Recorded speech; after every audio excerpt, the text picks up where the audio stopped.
খালেদা জিয়ার প্রয়াণে ফিফা সভাপতি শোকবার্তা ধন্যবাদ জানালো বাফুফে বাংলাদেশের রাজনৈতিক ইতিহাসের অন্যতম প্রভাবশালী ব্যক্তিত্ব ও 3 বারের সাবেক প্রধানমন্ত্রী বেগম খালেদা জিয়ার মৃত্যুতে আন্তর্জাতিক ক্রীড়া মহল থেকেও শোকবার্তা এসেছে। বিশ্ব ফুটবলের সর্বোচ্চ সংস্থা ফিফার সভাপতি জিয়ান্নি ইনফান্তেনো তার মৃত্যুতে গভীর সমবেদনা প্রকাশ করেছেন।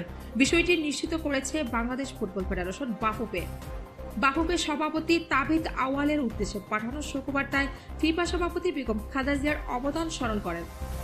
ইনফান্তেনো বলেন, বাংলাদেশের প্রথম নারী প্রধানমন্ত্রী হিসেবে খালেদা জিয়া দেশটির রাজনৈতিক অগ্রযাত্রায় একটি গুরুত্বপূর্ণ অধ্যায়ের সূচনা করেছিলেন।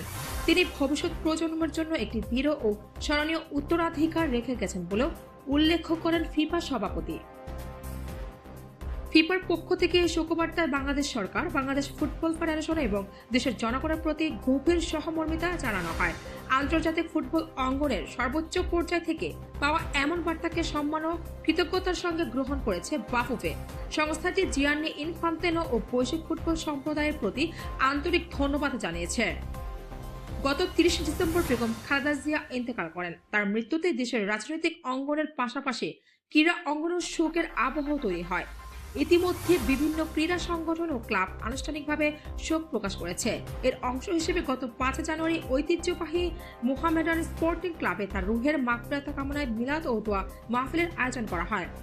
উল্লেখ্য, বাফুফের সভাপতি তাবিথ আওয়াল সরাসরি বাংলাদেশ জাতীয়তাবাদী দলের রাজনীতির সঙ্গে সম্পৃক্ত।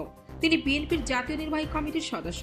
বেগম খালেদা জিয়ার মৃত্যু দিনে বাফুফের একটি প্রতিনিধি দল গুলশানে বিএনপির কেন্দ্রীয় কার্যালয়ে গিয়ে শোক বইয়ে স্বাক্ষর করে এবং মরহুম নেত্রীর প্রতি শ্রদ্ধা নিবেদন করে।